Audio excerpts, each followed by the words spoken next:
رمضان كريم كريم كريم، شهر عظيم عظيم عظيم. رمضان كريم كريم كريم. الحمد لله نحمده ونستعينه ونستغفره ونؤمن به ونتوكل عليه، ونعوذ بالله من شرور أنفسنا ومن سيئات أعمالنا. من يهده الله فلا مضل له ومن يضلله فلا هادي له، ونشهد أن لا إله إلا الله وحده لا شريك له، ونشهد أن سيدنا وسندنا ومولانا محمدا عبده ورسوله، الذي أرسل بالحق بشيرا ونذيرا وداعيا إلى الله بإذنه وسراجا منيرا. أما بعد، قال الله تبارك وتعالى في القرآن المجيد: أعوذ بالله من الشيطان الرجيم، بسم الله الرحمن الرحيم. الحمد لله رب العالمين، الرحمن الرحيم، مالك يوم الدين، إياك نعبد وإياك نستعين، اهدنا الصراط المستقيم، صراط الذين أنعمت عليهم غير المغضوب عليهم ولا الضالين. صدق الله العظيم. معزز سامعین و سامعات، اللہ تبارک و تعالیٰ کا بہت ہی لاکھ لاکھ شکر ہے کہ اللہ تبارک و تعالیٰ نے مجھے آپ حضرات کے سامنے قرآن کریم کی تفسیر بیان کرنے کہ اللہ نے توفیق عطا فرمائی. اللہ پاک اس کو قبول فرمائے، اور مجھے بھی، آپ کو بھی، سننے والوں کو بھی اللہ تعالیٰ عمل کی توفیق عطا فرمائے. معزز سامعین، قرآن کریم کی تفسیر سننے کے لیے سب سے پہلے علم تفسیر کے سلسلے میں کچھ ضروری معلومات حاصل کرنی ہر شخص کے لیے ضروری ہے، تاکہ قرآن کریم کی تفسیر اور اس کے معنی مطالب سمجھنے میں آسانی ہو، اور تفسیر کرنے کا کس کو حق ہے یہ بھی اس سے معلوم ہو جاتا ہے. تفسیر یہ عربی لفظ ہے. عربی زبان میں تفسیر کے معنی آتے ہیں کھولنے کی، اور قرآن و حدیث کی اصطلاح میں تفسیر اس علم کو کہتے ہیں جس میں قرآن کریم کے معنی، مطالب وغیرہ بیان کیے گئے ہیں، اور اس کے احکام اور حکمتوں کو کھول کر واضح طور پر بیان کیے گئے ہیں. علم تفسیر سے متعلق قرآن کریم میں حضرت صلی اللہ علیہ وسلم سے خطاب کرتے ہوئے اللہ تعالیٰ کا ارشاد ہے: وَأَنزَلْنَا إِلَيْكَ الذِّكْرَ لِتُبَيِّنَ لِلنَّاسِ مَا نُزِّلَ إِلَيْهِمْ. اس آیت کا ترجمہ یہ ہے: اور ہم نے قرآن کریم کو آپ صلی اللہ علیہ وسلم پر اس لیے اتارا تاکہ لوگوں کے سامنے وہ باتیں وضاحت کے ساتھ بیان فرما دے جو ان کی طرف اتاری گئی ہے. چنانچہ آپ صلی اللہ علیہ وسلم حضرات صحابہ کو صرف قرآن کے الفاظ ہی نہیں سکھایا کرتے تھے، بلکہ اس کی پوری تفسیر بھی بیان فرما دیا کرتے تھے. یہی وجہ ہے کہ حضرات صحابہ کو ایک سورت سیکھنے میں کئی سال لگ جایا کرتے تھے. آج قرآن کریم کو سمجھنے میں اور اس کی تفسیر سننے میں ہمارا المیہ یہی ہے کہ ہمارے پاس وقت نہیں ہے. حالانکہ اس کے علاوہ بہت سے لٹریچر اور دیگر کتب بینی وغیرہ کرنے کا ہمارے پاس وقت ہے، لیکن قرآن کریم کی تفسیر اور اس کے معنی اور مطالب کو سنانے اور پڑھانے کا ہمارے ہاں ماحول نہیں ہے. اس لیے میں آپ حضرات سے درخواست کرتا ہوں کہ قرآن کے جو دروس ہیں اور اسی طریقے سے تفسیر ہے یہ صرف رمضان مبارک کے مہینے کے ساتھ خاص نہ کریں اور محدود نہ کریں، پورے سال اپنی اپنی مساجد میں یا گھروں میں قرآنی دروس کے حلقے لگائیں اور قرآن کریم کے معنی مطالب کو سمجھنے کی کوشش کریں۔ مجھے امید ہے کہ اس بات پر آپ حضرات توجہ دیتے ہوئے سال بھر قرآنی دروس میں شرکت کریں گے اور قرآن کریم کے معنی مطالب کو سمجھنے اور دوسروں تک پہنچانے اور اس پر عمل کرنے کے لیے انشاءاللہ دروس کا سلسلہ بھی شروع فرمائیں گے۔ اللہ ہمیں عمل کی توفیق عطا فرمائے۔ جب تک آپ صلی اللہ علیہ وسلم دنیا میں تشریف فرما تھے تو اس وقت تک کسی آیت وغیرہ کی تفسیر معلوم کرنا حضرات صحابہ کے لیے یہ مشکل نہیں تھا۔ صحابہ کو جہاں کوئی دشواری پیش آ جاتی تو آپ صلی اللہ علیہ وسلم سے حل کر لیا کرتے اور انہیں تسلی بخش آپ صلی اللہ علیہ وسلم سے جواب مل جایا کرتا تھا۔ لیکن آپ صلی اللہ علیہ وسلم کے وفات اور وصال کے بعد اس بات کی ضرورت تھی کہ تفسیر قرآن کو ایک مستقل علم کی صورت میں محفوظ کر لیا جائے، ملحد اور گمراہ لوگوں کے لیے اس کی معنوی تحریف اور تبدیل کی گنجائش باقی نہ رہے۔ جیسا کہ آج کے حالت حاضرہ کے اعتبار سے، موجودہ حالات کے اعتبار سے، ابھی چند دن قبل وسیم رضوی نامی ملعون نے قرآن کریم کی 26 تقریباً آیات میں تحریف کی گنجائش، تحریف کرنے کی کوشش کی، لیکن اللہ تبارک و تعالیٰ نے، یہ تو جاہل ہے وقت کا، لیکن اس سے پہلے بہت سے شعراء، فصحاء، بلغاء، ان سے چیلنج کیا گیا تھا کہ اگر قرآن کریم نہیں تو کم از کم ایک سورت کو بنا کر لاؤ، لیکن قرآن کریم کے چیلنج کے سامنے سب شکست خوردہ ہوئے۔ تو لہذا اللہ تبارک و تعالیٰ نے اپنے قرآن کی حفاظت کا خود ذمہ لیا ہے۔ چنانچہ قرآن کریم میں ایک جگہ اللہ تعالیٰ فرماتے ہیں اِنَّا نَحْنُ نَزَّلْنَا الذِّكْرَ وَإِنَّا لَهُ لَحَافِظُونَ، ہم نے ہی قرآن کو نازل کیا ہے، ہم خود اس کی حفاظت فرمائیں گے۔ الحمدللہ ناپاک سازش ملعون وسیم رضوی نے کیا تھا، لیکن اللہ تبارک و تعالیٰ کا کرنا ایسا ہوا کہ آج یا 2 دن قبل کے اخبار میں میڈیا کے ذریعے سے اللہ تبارک و تعالیٰ نے اس کو ایسا ذلیل اور رسوا کیا کہ صرف رسوائی نہیں بلکہ اس نے جو پٹیشن سپریم کورٹ میں پیش کیا تھا اس کو خارج کر دیا گیا اور الٹا اس پر 50,000 جرمانہ عائد کیا گیا، لاگو کیا گیا۔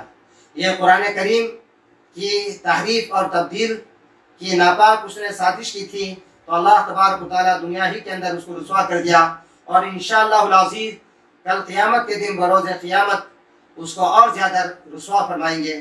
اس لیے میری اور آپ کی ذمہ داری بنتی ہے کہ قرآن کریم کو صرف الفاظ ہی نہ پڑھیں، تلاوت کے حد تک ہی نہ رکھیں، بلکہ اس کے معنی مطالب کو سمجھنے کی اور اس پر عمل کرنے کی کوشش کریں۔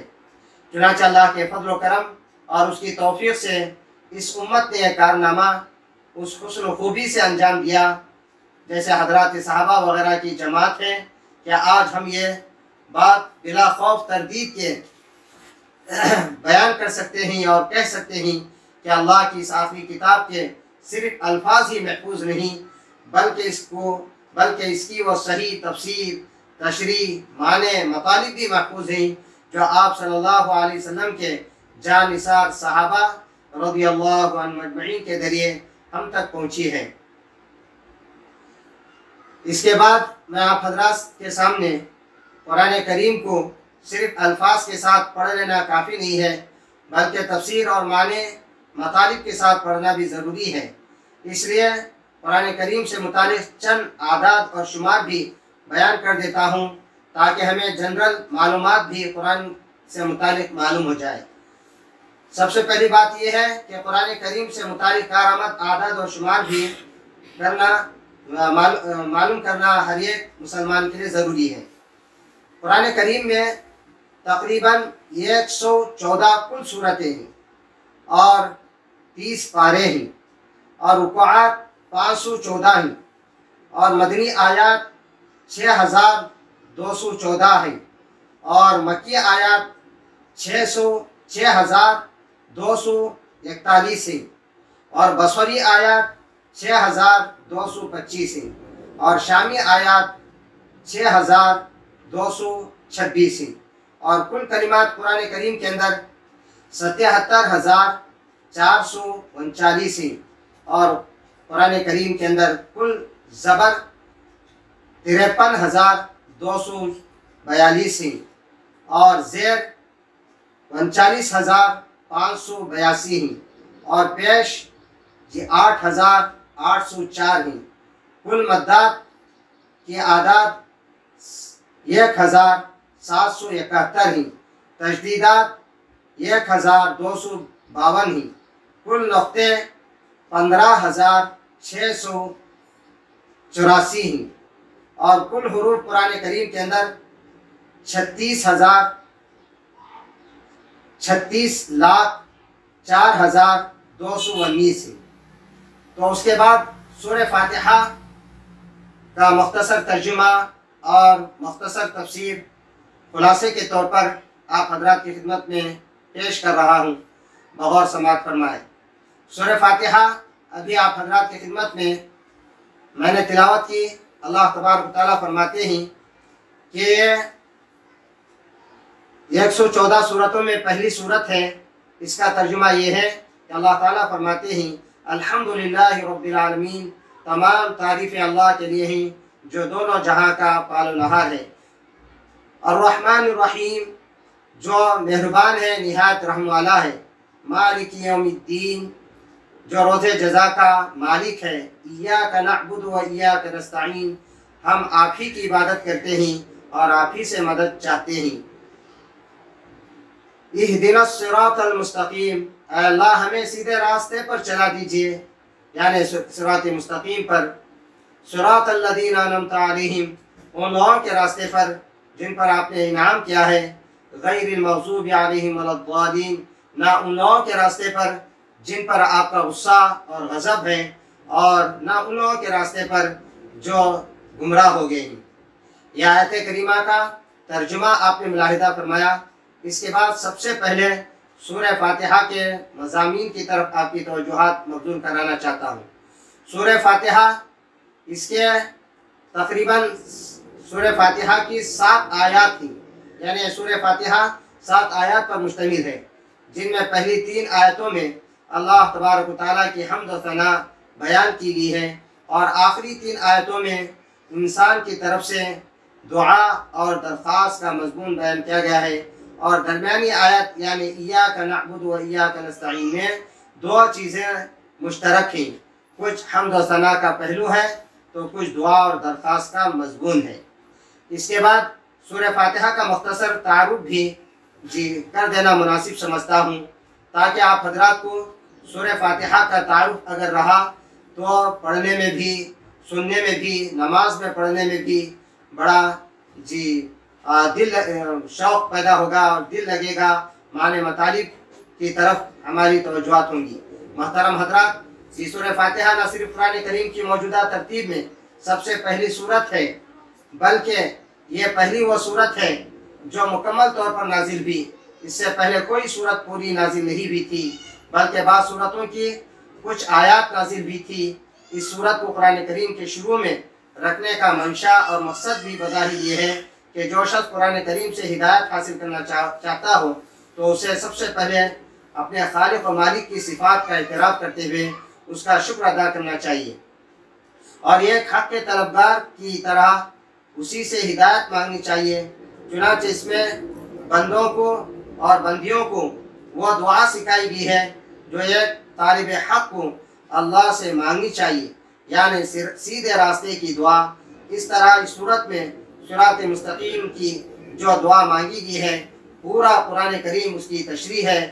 وہ سیدھا راستہ کیا ہے، خود آگے اللہ تبارک و تعالیٰ بیان فرما رہے ہیں، اہدنا الصراط المستقیم صراط الذین انعمت علیہم من النبیین۔ لیکن یہاں پر اللہ تبارک و تعالیٰ نے صرف راستہ بتایا، اور کن پر اللہ نے انعام فرمایا اس کو اگلی آیت میں اللہ تبارک و تعالیٰ نے بیان فرمایا، انعمت علیہم من النبیین والصدیقین والشہداء والصالحین وحسن اولئک رفیقا۔